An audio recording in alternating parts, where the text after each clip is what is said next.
I talk or do not talk? No, I don't care. This is just a test. I have something to say. Not a damn thing. See, Go on. a lot of young people are moving to the neighborhood. There's a little wood for it. These people are young, those people are young. So there you go.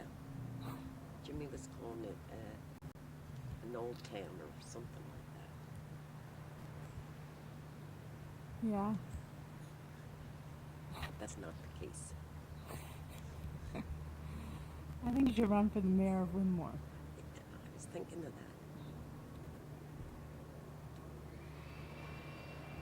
This gets very close. Does it? Yes, very close. You look good.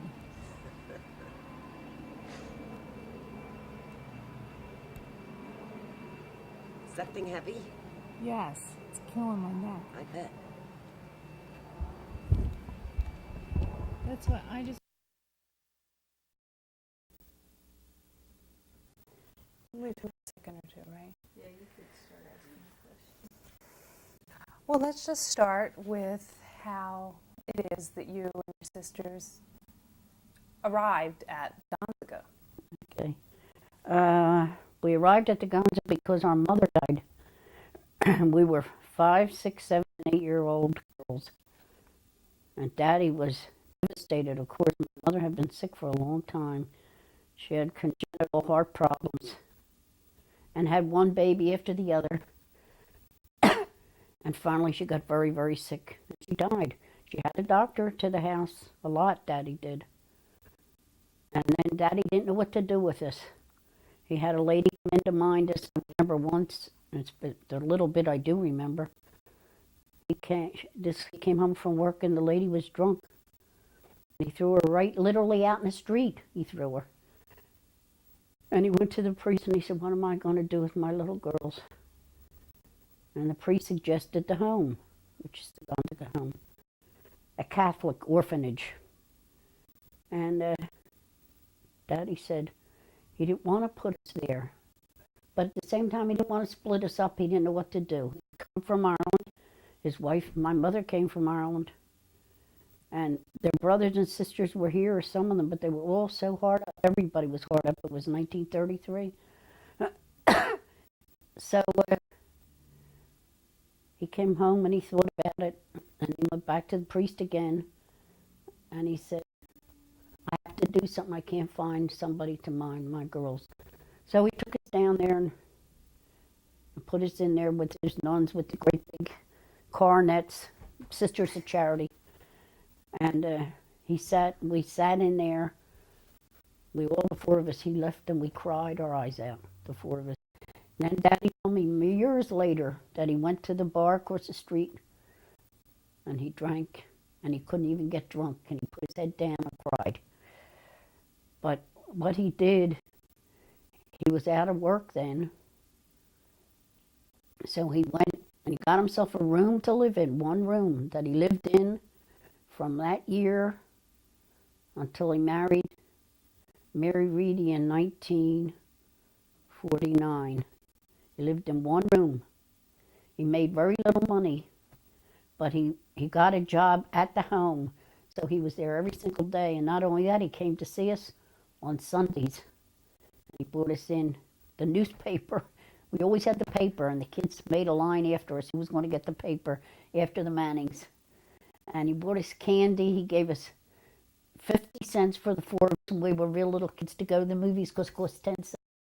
And we had 10 cents left over to buy candy. So he was always there. When I look back on him, he was the greatest little man ever born, I'm telling you. In those days, a lot of fathers would have taken off. And a lot of the kids that had fathers that were in the home, their fathers didn't come to see them all the time. But Daddy was always there. And he took us out to see our relatives out in West Philly. And he'd get us all lined up. And he'd take and brush our hair and try to put a comb through it. My hair was so thick, he could never get it through. But he'd take a bobby pin, open in his mouth and put it in. And he'd lift your dress up to make sure you had clean underpants on. And then he'd take us out in the trolley, on the subway, and by the time out to West Philly, and that's my mother's sister and brother.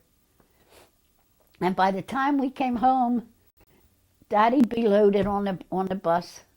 I mean, on the subway, singing Irish songs all the way home. We'd be so embarrassed. And then he took us home, but he took us out a lot. He always was there. And even after, well, I don't know whether I should keep talking about Daddy or about the home. Daddy is so special. And even when we grew up, he had to come to see us. He came to see me when I got, oh, well, let's go back to being in the home. We were in the home. We went to school there, grammar school. I was in second grade when my mother died. So we had four classrooms, and we had 2 classes in each grade, and we wore black uniforms with white collars and white cuffs and a belt around them and pleated, very nice. And we went to school there, 2 grades in a room. And you were learning everything twice because you had the nun teaching the first grade half the day and the second grade the other half. They were good teachers. I think we had a good education.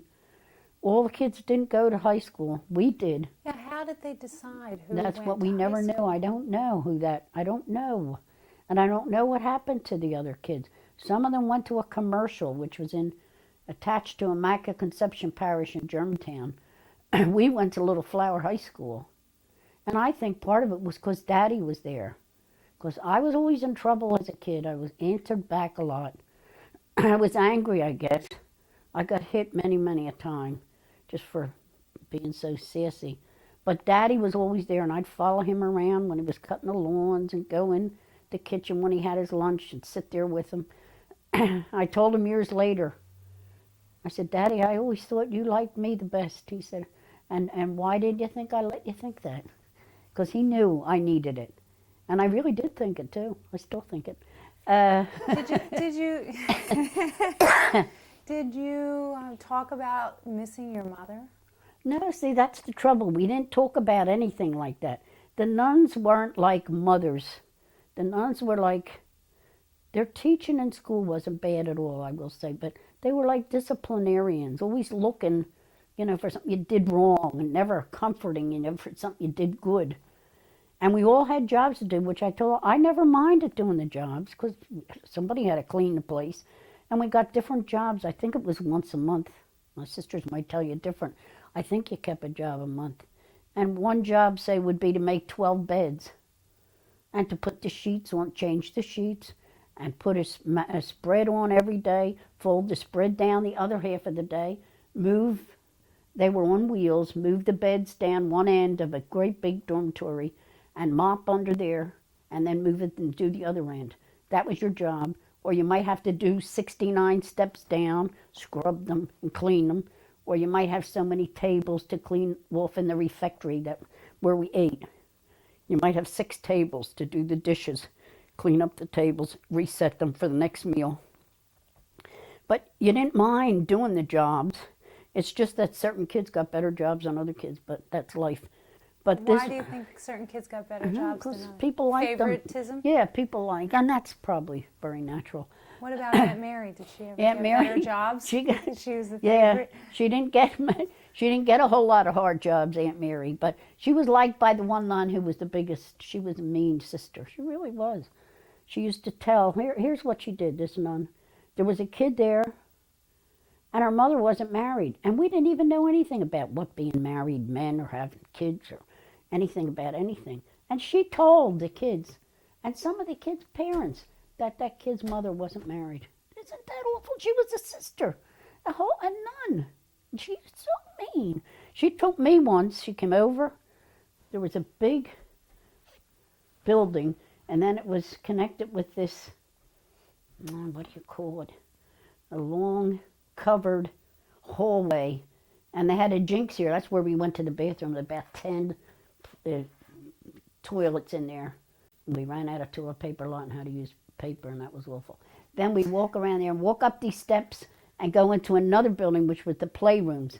And one time, I was coming down the steps out of the playrooms, and this Sister Amelia was walking across, and she saw me, and she said, "What were you doing over there flirting with the boys? I heard all about it." I said, "What?" I wasn't flirting with any boy. She said, oh yeah, I heard you in a group of you, and there wasn't anybody else with me. I said, I was not. She said, you were so. I said, I was not. She came up and she got me by the hair. She dragged me down the steps by the hair and beat the hell out of me. And she told me, yes, you were. And I said, no, I wasn't. The more she said, yes, you were, the more I said, no, I wasn't. So she finally said, you go up and sit in the clothes room. That was like the auditorium, but they called it the clothes room. And I said, I will not. And I never went. She won't let anybody talk to me for I don't know how many days, but I never did go. And I was very proud of myself because I didn't do what she said I did. She was mean, that sister. She didn't like me. I don't like her either. What was her name? That was Sister Amelia. Well, the kids will tell you about her. But Mary, she made my sister Mary her favorite. So therefore, Mary always, and the kids picked on Mary on account of it. See, what you did is you kept your nose clean about the other kids. You never told on anybody. And you weren't supposed to tell on anybody. So you weren't supposed to be perceived as being a buddy of a nun either. But see, she really liked Mary. She did everything that, Mary was a pretty little girl. She could sing, she could dance, she could do everything. She was in all the plays. And the people who came in, the ladies auxiliary and all, they always liked Mary because she was cute. She was really cute. So she must have felt pretty special at times. She claims now it didn't do her any good, but I don't know. It was kind of soft for her, though. But Nellie was kind of a loner. She had her own little friends at her age. And Patsy always had a bunch of friends. Patsy and I were the two scrappy ones. Mary and Nellie were kind of laid back. But Patsy didn't answer the nuns as much as I did, but Patsy would defend herself like anybody. But I used to look for trouble. I look back now and wonder why. I don't know why. But I was always in some kind. I would even take, when we got older, Daddy gave us $1, 50 cents a piece. So he'd give me the money, $2. And he'd say, give it to your sisters. So I would say to my sisters, Daddy gave my ha-ha, you're not getting it, and I wouldn't give it to them. And then they'd end up hitting me, and we'd have a big fight, and I ended up, I had to give them to them. Now, I don't know why I did that stuff, but I did. They'll tell you I did it, too. And I would pick up for kids that the nuns were picking up on, too. But let me see, what else was I going to tell you about the home? But we had a lot of good times. I don't want to say it was awful. The Christmases in the home were so religious and so significant that it's something I tried to recapture all my life, and I just couldn't. The nuns would come up in the morning, and I don't know whether any of the kids were with the nuns or not, I forget that. But they would come up singing Christmas hymns and carrying lit candles and singing Adeste Fidelis or whatever we sang. We all got new clothes for Christmas. Everybody. New shoes, new dress. And we had to wear our clothes first to Mass. And then we'd go to Mass, and we had the cutest little chapel. It wasn't much bigger. I don't know how many people fit in it, maybe 100. And it was all decorated with poinsettia and Christmas trees, and we had a little organ in there, and it was just beautiful. Then we went to breakfast, and then the ladies' auxiliary would have, up in the clothes room, the auditorium, they would give gifts out, and Santa Claus would be there, a Knights of Columbus guy. And some of the kids, we got very little, but it was such a nice day. We each got a box of hard candy, and we thought that was great to have a whole little box. Remember that hard candy came in a box? Do you ever remember? We all got a box of candy, and that day was absolute. Then Daddy would come to see us and bring us a big box of candy, and my Uncle Packy came to see us. So we had beautiful Christmas. We didn't get a lot, but you didn't need a lot. You didn't want a lot. And Easter, too. Most things were religious. They made us go to Mass over every holiday. They always had an excuse. We had to go for October for Blessed Mother, and May for Blessed Mother, and this for this guy and this for that guy. And we didn't have a day off that we didn't have to go to Mass. Woo! We could sleep an hour later. Wow, it was great. But we had a lot of fun, too, and the sneaky stuff that we got away with. I used to steal everything that wasn't nailed down. Food and all, which I didn't need because we weren't hungry. We did have enough to eat. It wasn't great food, but it was food. What kind of food would you have to eat there? My mom used to talk about stealing cream. Oh, she did, yeah, off the top of it to put it on your cereal. Yeah, because they gave that to the nuns. Anything real good. I got caught once stealing a lemon out of the thing, and I was supposed to read in church to be a Children of Mary, and they took it away from me because I got caught stealing a lemon. I used to eat a lemon just the way it was, cut it in half and eat it. Yucky. I could never do that now. But I used to just like to do stuff in case I got caught, but I hardly ever got caught. I was very good at it. But we used to steal cakes, which we didn't have to. The kids one time stole wine from the altar and got drunk, and they got caught. And What kind of punishments would you have? well, they would be campused if they were big. They were high school kids, so they would not be allowed out. Like, oh, we didn't go out that much anyhow. We went to the movies, yeah, a lot, Daddy. But the kids had to have money to go to the movies. Some of those kids didn't have anybody, and you wonder what happened to them. We met a girl one time. Wasn't me met her. Nicolina Bonaventure, her name was. Somebody met her, and she said, if you ever see me with my husband, don't ever let on that I was raised in the home. Isn't that a shame? I thought that was a shame. So I don't know what happened to those kids who didn't have anybody to care for them. You know, to see that they went to school and got, we were okay on account of Daddy. One kid got put in a reform school because she sneaked out at night. I used to do that myself. But Daddy caught me once in the movies. I was looking down the movies, and who's walking up the aisle but my father? He said, what are you doing here? Took me home and helped me climb in the window, Daddy did. He was so cute. I'm sorry. But what else? Take a break, Aunt Kay? Yeah, just a minute, How hon. poor when they went there. Can you 5. imagine? She was just She was 5. The 5? same month my mother died now. I don't know how long we were home, Kathy, until we went in the home. I can't remember.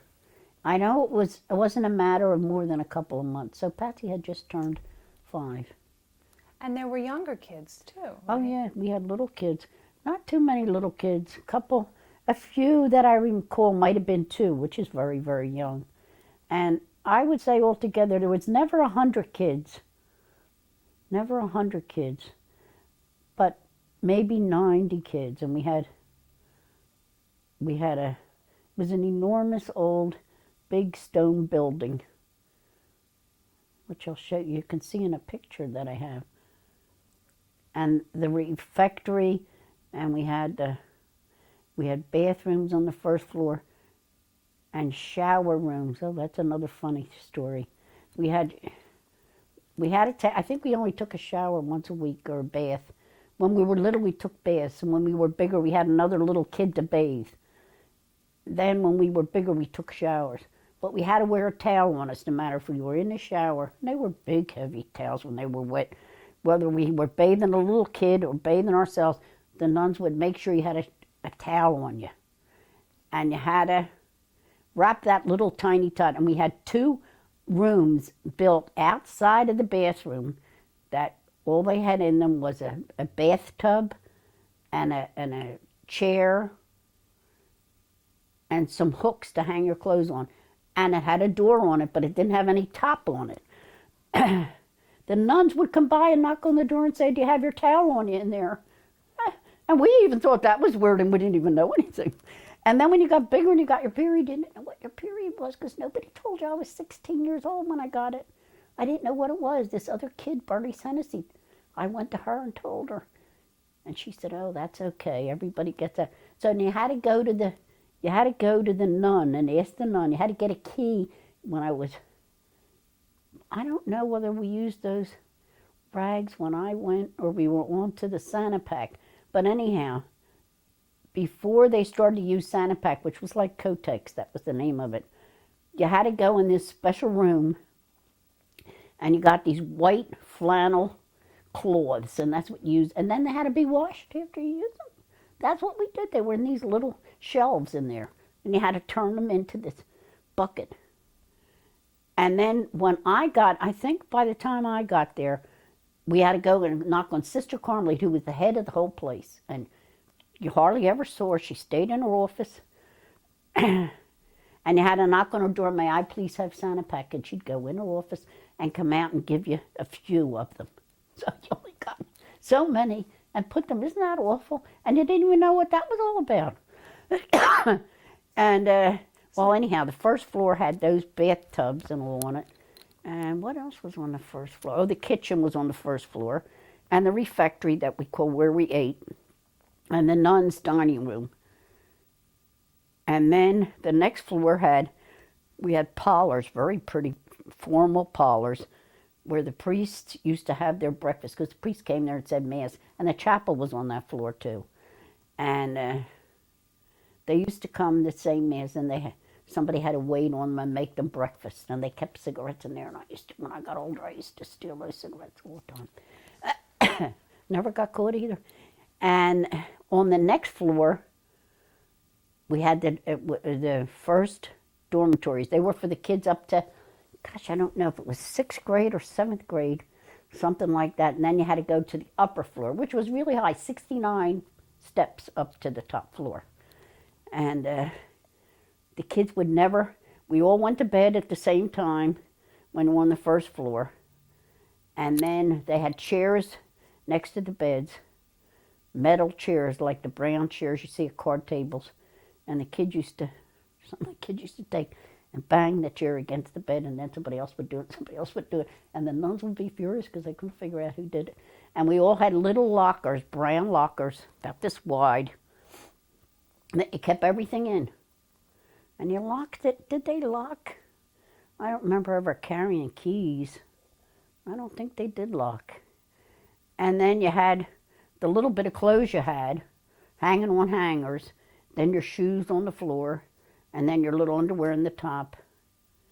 And then they did the wash. And I wet my bed when I first went there. I was 7 years old. And I didn't wet my bed, I don't think, before I went there. I can't remember if I did. I kind of think I would if I did, but I don't know. I did when I went there. Well, the nuns got so mad at me for wetting my bed. First they used to make me take the sheet all the way down those steps and wash it in the laundry, which was in another building, and hang it on the line, which I could just about manage. But then they made me put the wet spot right on my head, and made me sit there for all the kids to see me with this wet. That's horrible to do to a kid. Well, that's what they did. And that's when you first went there. Yeah, wasn't there long at all. And Patsy and Mary, they got hit one night or hollered at because Patsy got in bed with Mary. And they were only there a little while, just to be together. She got in trouble for that too. But they were weird. And tell me about some of the nuns that were there. Well, we had nuns who, it seemed to me that if they went to an orphanage, it was like a punishment. I don't know. That's what I used to sit outside their community room, listen to them talk about each other. But they used to, I think they always felt there were better things ahead for them. They might see, these nuns had a lot of private places where the parents paid a lot of money to send them to these private schools, rich kids. And I think that's what their goals were, to get out of the home and get there. Although this one sister, Amelia, she was always in trouble herself. I don't think they ever trust her. So she was always in our place, unfortunately for us. But she was a very bright lady. She was a very good teacher. But they used to go to college, take college courses in the summer, the nuns. But they never let her go. See, because they didn't like her either. She was mean. Like, she used to tell other neighbors that my father drank. He did drink, but it was awful of her to do that. But the nuns, most of them didn't stay there too many years because their goals were to get out of there. And I think that's how they treated us. They just weren't, that wasn't their end, what they had in mind. They were either going to go up to Utica, New York, or down to Maryland. And in fact, when I graduated high school, the nun said she had a scholarship for me to go to Mount St. Joseph's in Maryland. And she hadn't done that for many years for anybody. I talked to Daddy about it. And that was one of their rich places. We had paid a lot of money to go there. And Daddy said, Kaye, no. He says, you would end up being the poor kid. You wouldn't be able to do any of the things they do. They all have a lot of money, and you don't have any money.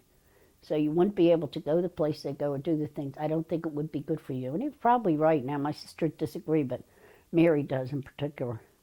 But I think he was wise enough to know I probably would have gotten mad, gotten myself in trouble, because I would have been waiting on these people all the time, like a servant. That's what he said anyhow. And I think he was right. He told me that I shouldn't take the scholarship. But when we got out of there... Because you were a good student? Is that why you got Yes, yeah. Little Flower, we graduated. But when I was... when I did get out of there... Now, what was I going to say? Just a minute now, let me think.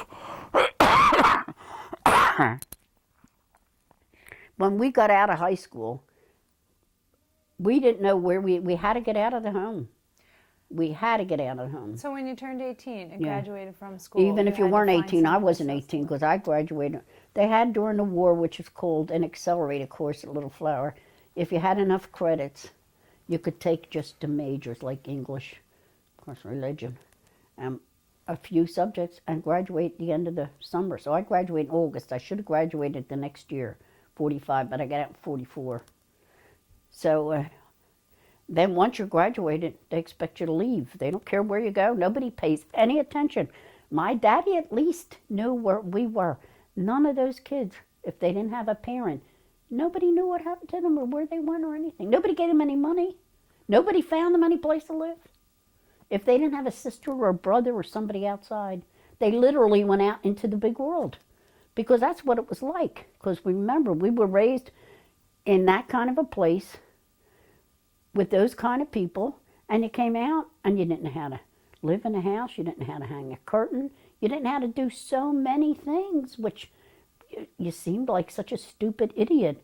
But those poor kids that didn't have anybody. I lived in 1, 2, 3, 4, 5,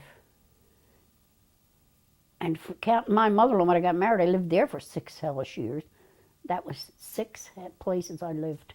And when I moved in this house, it took me years to feel, because I always had this, I can't explain it, a feeling of temporary. Everything is going to start all over.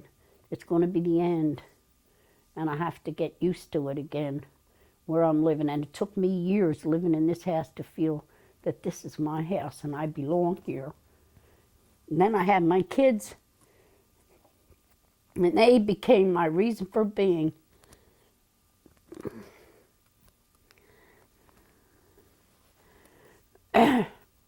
But Daddy's the one that kept the 4 of us as close as we are. If it wasn't for Daddy, because when we were little kids, if one kid got hit, the 4 of us would cry. Everything we did, not that we were that close all the time and played together all the time, but one of us did anything, the rest of us all were aware of it. And Patsy used to climb the 69 steps up to the top of the steps. There was a hallway, and there was a window here, and they used to lock the dormitories during the day because they didn't want the kids messing up the place, I guess. And our Patsy used to climb from this window to the window in the dormitory, which meant, and if you look down, it was straight flat down to concrete. She would put her foot up and take it and put it over into the other window in that other part of the building, that if you ever fell or slipped or anything, you're dead duck. There was no place but straight down. Patsy did that a lot of times. She did that often, right? Yeah, I did it once and I could never do it again. I don't know how I did it, but Patsy did it a lot. Yeah, we did those kind of things. We had sledding. The priest from the shrine came over. We used to go to the novena every Monday afternoon. We had to walk 2 by 2 and go to the novena over at the Miraculous Metal Shrine in Germantown. Then we went on picnics in the summer with some beer guy let us use his trucks and took us up to Langhorne, which was a seminary where the priests all went home in the summertime, so we could swim there in this ugly brown lake. Not that we could swim, but we had fun anyhow.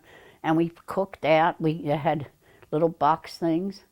And we went to Woodside Park once a year. The Knights of Columbus paid for that. We loved that too. Mr. Gimble used to send us to the circus, and I hated that. I don't think my sister liked it either. It smelled so, and we had to go to the circus. And I remember my husband telling me years later when I met him, "Oh, God, I used to see you orphans at the circus, and my mother used to threaten me that she'd put me in the home if I didn't behave, just like those orphans." And we all had to sit in line, you know. And I he hated married the you. circus, and he married me anyhow. Yeah. Anyhow, in spite of it. But Where would you go sledding? we had big hills in the home and trees, and we went around the trees. I didn't like sledding. I didn't like cold weather at all. But skating, we skated too. We all had skates. We never had a bicycle. None of us ever had a bicycle. None of us, I don't think, still. Maybe Nellie can ride a bike. I know I can. I could never learn. But we did skate a lot. We had a lot of hills to skate on. And we had amusements down in the woods that we could swings and sliding boards and that kind of stuff. And we ate out in the summertime. We had sandwiches and corn on the cob. And they were, oh, Kathy, I have to tell you about this. The time I set fire to the chicken coop. We were playing a May procession. And it was, Daddy had taken all the stuff. Every day he burned the rubbish in a place called, we called it the dump. It had a fence around it and all. But there was always a little mound of ashes in there. So the nuns used to throw out the candles from the chapel. So we got down there. It was me and Joanna Mansfield, and I don't know who else was involved. So we wanted to play May procession. So we took the candles and we lit them with the fire from the dump. And we're walking around singing, you know, 'tis the month of our month, that kind of stuff, and making cornets out of papers. Then the bell rang for dinner. This great big bell used to ring. Somebody'd stand up on the fat hill and ring a bell. So we said, what are we going to do? We won't be able to play after dinner. So we had this chicken coop. It wasn't used for chickens the whole time I was there. I don't know how old it was, but it was a wooden place and a place for the chickens to lay their eggs in those little spaces. The kids used to play in there sometime. But anyhow, next to us, next to the home was a great big place, a big grounds. There was a big fence, and then there was a Good Shepherd home for bad girls in there next door. So this fence and the chicken coop, there was a space about so big. So I took a bushel basket. I put the candles on the ground and put the bushel basket on top of the candles to keep the candles lit. And there were holes in the bushel basket. And we went in to have dinner. And, and all of a sudden, we hear the fire engines coming. And we knew this other girl and I were the only two left in there. Left in the refectory. Johanna Mansfield and Kaye Manning were the only two there. And I knew what happened. And sure enough, it was the chicken coop. And guess what? Nobody ever told on me. Until years later, I told on myself. Nobody ever told on us that we did that. And you have to realize how big this place was. And the whole area had the Jewish foster home up the other end of Church Lane, and the Little Sisters of the Poor, and the Good Shepherd home, and us. So when they came out in droves. But they didn't even mind the damn thing till it burned down. I was so... Now, it never occurred to me. I try to always remember that kids never think of the results of their actions. To this day, I hope I remember that. They don't think if I do X, Y is going to happen. Did you ever tell Pop-Pop that you did that? Oh, yeah, Daddy knew it. Yeah, Daddy would never tell on me. We never told on each other. That's one good thing about the kids, because we told. If you tell on it, you're getting killed. So we never told on each other. Just like in the Army, they never told on. We never told on each other either. Did you ever fight with each other, with other girls in the home? Were there Not with other girls as much as I told you. I used to start fights a lot with my sisters. But we'd call Mary lazy, the poor thing, and fat. And she really wasn't. Now when you look back on her, of course she got fatter. But I guess I would have too if everybody kept telling me I was fat. She was about a size bigger than us. And we could all wear each other's clothes. But we kept calling Mary fat. And... No, we really never had any enmity toward each other. In fact, you couldn't go long. I couldn't go long and stay mad at them. You know what I mean? And that's how we're such friends today, I think. Which you can't, you have to forgive each other. And we never did anything bad to each other that I can recall.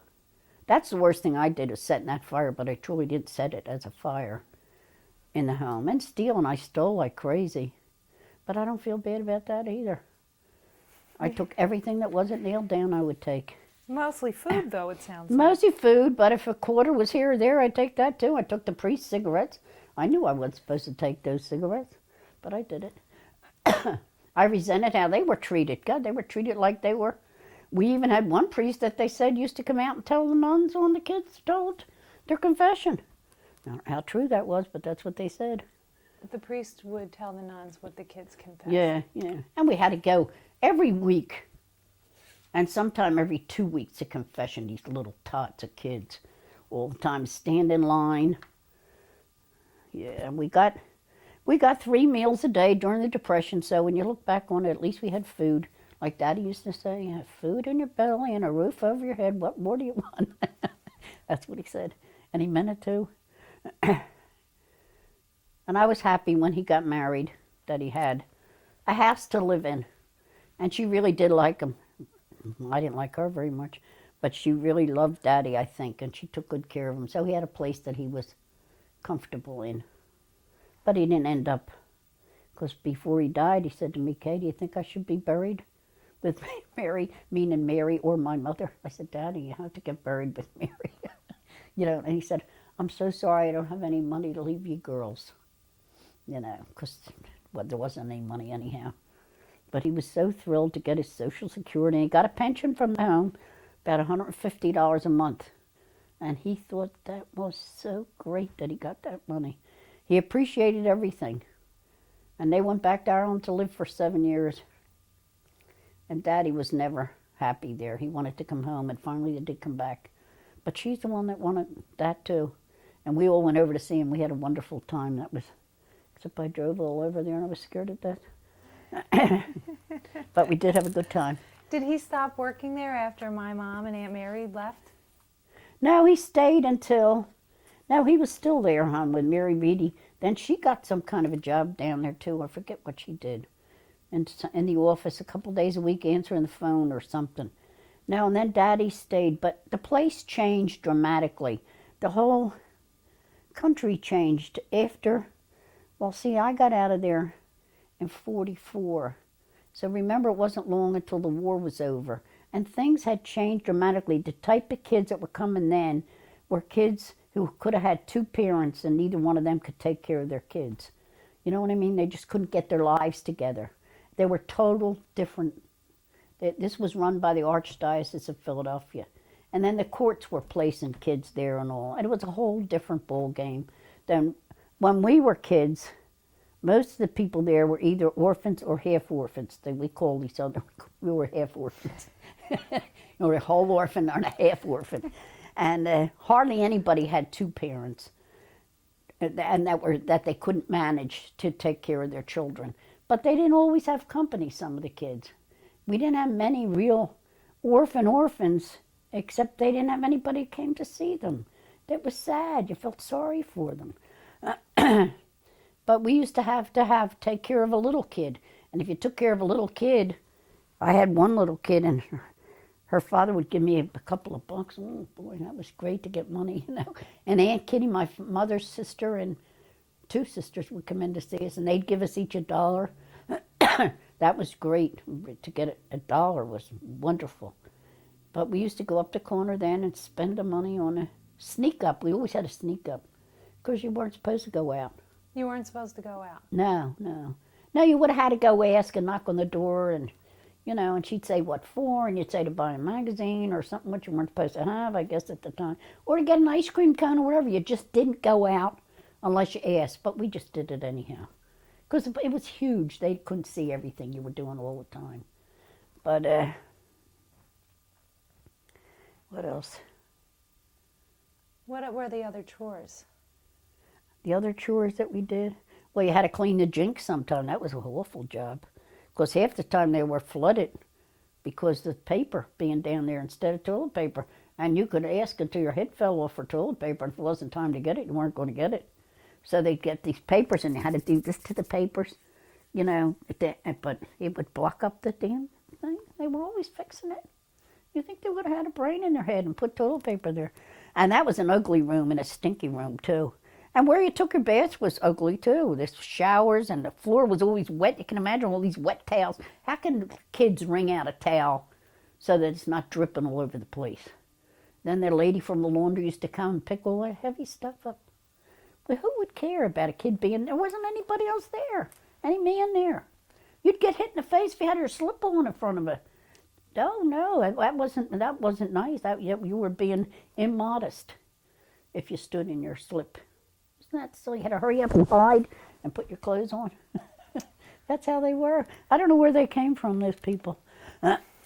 We had some nice nuns. What about the time when Sister Amelia woke you up? Oh, that was Sister Benedicta. She came in the morning. Well, she never liked me either. She came in the morning. She must have said something, and she came and slapped me right across the mouth, right across my face, the side of my face, to wake me up. And I woke up. I was so shocked, and I didn't know what to do. And I said, "What's the matter?" She didn't answer me. I went and told my daddy. I said, "She smacked me awake this morning." I probably didn't hear her when she said it, clapped her hands. That's how they got us up. And Daddy went to her and said, "How come you hit Catherine this morning, or Kaye, or whatever?" They called me Khaki when I was real little. And she said, "I don't know," the sister said. She said, "No." Well, she didn't like me, I guess. I don't know. I never did find out. She never said she was sorry either. But they were weird. They had their likes and dislikes, just like everything. But they were anxious to get out of there. That's what I always think when I look back on it. They wanted to work in a better place than our place was. And our place wasn't that bad. I mean, we only had to go to school, but just because we were orphans, I guess. But the kids didn't walk along tattered and dirty. And Yeah, who would give you your clothes on Christmas when you got new clothes? we had to go up to a room. Daddy would buy us, our shoes and stuff. Whatever he could buy for us, Daddy would give us with the little bit of money he made. But we went up to the clothes room, and the dresses would be there, came in these big boxes that the nun would order so many. She would go out, there was a chauffeur there to take the nun out, and she went downtown or wherever she bought those things, and pick out so many dresses, so many sizes. Then you go in and she'd hold them up to you. But we were thrilled to death with them. And the shoes, oh, it was great. You had to wear them to church first. We didn't care. But church was nice. It was really, really nice. We had one nun took care of just the church, and she did a great job. The chapel, she was an odd old thing, too. She used to sell candy, penny a piece. We got great candy for a penny. She would sell it to you? Well, to the kids, yeah. And keep the money for the chapel. I guess that's what she did. And she was harmless. And we had one that was a nurse, and she was a nice sister, too, all dressed in white. Yeah, would you go to the dentist? Well, the dentist was, none of us have any teeth. The whole four of us have false teeth. Which today, our age people, you don't see as much as you did the generation before us. It's because they only sent you to the dentist when you were in agony. And by the time you got there, guess what he did? Pulled the tooth. I used to walk the floors at night crying my eyes out with my teeth. And then they'd say, "Well, you can't make it." He only came once in a while, to check the kids' teeth. We had a regular room, too, that had a dentist chair in it. But then you had to go to his office when it got real, real bad. So then Daddy would take me. And most of the time he pulled your teeth. So I kept getting partials and partials. And when I got out of there myself, I paid to get partials. But eventually the partials wear out your other teeth. So my teeth weren't that good anyhow. And it isn't that we got our share of candy and all, but I don't think that's what it is. We didn't eat that much junk. Oh, and in the home when we were kids and bigger kids, up on the top floor, they used to let us listen to Lux Theater. Not video. It wasn't video. It was on the radio. The nun used to let us watch it that was Sister Amelia too. Now that's something nice she did, but then the old nun made her stop doing it. We used to look forward to that night. I think it was Mondays. And the kids, if they hurried up and got in bed and all, she would let it, and the kids would listen to it. And they were love stories mostly, and we loved that. We really loved to listen to the radio. But we used to have radios over in the playroom. But that was at night she would let us, and then the nun made her stop. I don't know why, but we all loved that too. But am I still there? So Daddy, then let's see let's concentrate on Daddy. Well, tell me about what happened to my mom and Aunt Mary. Oh, well, see, here's what I heard about it. I wasn't there. I was already gone. And what happened is that nun, I don't know who she was. I didn't know her, thank God. They were getting worse, the nuns, too. As I left, they were getting fresher. Well, see, you couldn't hit a nun. We had a couple of kids hit nuns. They were thrown out immediately. You really weren't allowed to hit them. I never got that bad. I never hit them back, but a couple of people did, and they got thrown right out. But Patsy was beaten, the nun was beating up Mary, of all people. And Mary was never. If Mary had to say something, it had to be pretty big for Mary to say something to be mad about. You know what I mean? It had to be that she was right, I think. And the nun was beating Mary because Mary, I forget, Mary picked up for somebody. And the nun started beating her. She hit her that she tore the dress right out of the sleeve of her dress right off. So Patsy saw it, and Patsy jumped on top of the nun to defend Mary. So they both got thrown out immediately. They said to Daddy, take them out of here. And how old was They were both in high school. I don't know how many more years they had to go. Patsy must have had a couple. Where did they go? They went to Little Flower. Where did they go to live? And Daddy had to find him a place. They lived quite a few places. Together. They lived with that damn dentist. Was he a dentist? Dr. Brophy. No, he wasn't a dentist. And his wife, weird people everywhere they lived. One of them didn't like Mary because they said Mary was lazy. So they didn't want them living there anymore. Or they would just keep Patsy. Because they wanted them to work for them. See, besides Daddy paying them. So they ended up going from here to here to here. And then they got the apartment. See, that's how. And I was going all over and found out about the apartment. And they weren't even going to ask me, and I started crying. So that's how we all got together. But the two of them were they were too young to be on their own. Yeah, my mom was only in high school. Yeah, She was going to live in her own apartment. Yeah, it's just sad, isn't it? Imagine. Yeah, no. Well, those nuns, the place got weirder and weirder, I tell you, after that. Then they all started going out to school after that. After they were gone out of there, the kids all went to grammar school and all to Immaculate Conception instead of going in the home. So they had to go and walk over to the Immaculate. So it totally changed. And I don't know when it closed. But it was different. It's a different place now. I don't know. People say kids are better off. I don't know. I feel that we're all different than most people. And look at that now. But I also think we were better off in some ways than if Daddy had tried to get somebody in to mind us, or split us up would have been awful because he said he'd never do that. So I just think things are meant to be how they are. How it affects you later on in life, I really don't know. I can't say. I do think I'm a little strange sometimes, but I accept that. And I'm not mad about anybody. I was never really. I was mad, I guess, because my mother died. But I was never mad about being there because I think Daddy was there. Because when I went to see my aunts and uncles, I was always happy to get back to the home. I didn't want to be. Sometimes they want to keep us for a week, and we did, and I was always glad to get home. You know, so I must say something for it. It's not a right way, it's an odd way to be brought up. You know, especially when you don't integrate the outside world in with it, you know. But, yeah, and you didn't have any boys around. No, that's what I mean. It's very, very different. You had priests, Pop, the and priest, Uncle Packy. That's yeah, about it, right? Yeah. So when you got out and got married, oh, you didn't know what to. I felt like such a goof because there were so many things I didn't know. You know, I lived with his mother, which was horrendous, and I didn't know anything. I didn't know how to hang a curtain. I didn't know what you put up there. I didn't know how to go by what you put up there. I just had to listen and learn. And even as cooking, you'd think we'd know. How could you know how to cook? Patsy worked in the kitchen. I never did. She didn't want me that one either in the kitchen. But Patsy worked, but still didn't teach her how to live in a regular house because you made potatoes by the ton and everything. You know what I mean? Whatever she had to do. It was an enormous kitchen and everything, big milk things like this. They poured the cream off for the nuns.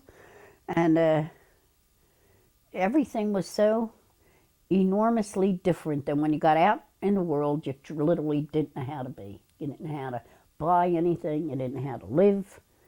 You didn't know how to be a part of anything. No less be a mother. You never had a mother. You don't even know how to be a mother. You just hope to God you did the right thing for your kids. because I hope I did. I hope I loved them enough and showed them enough. That's the end of the tape.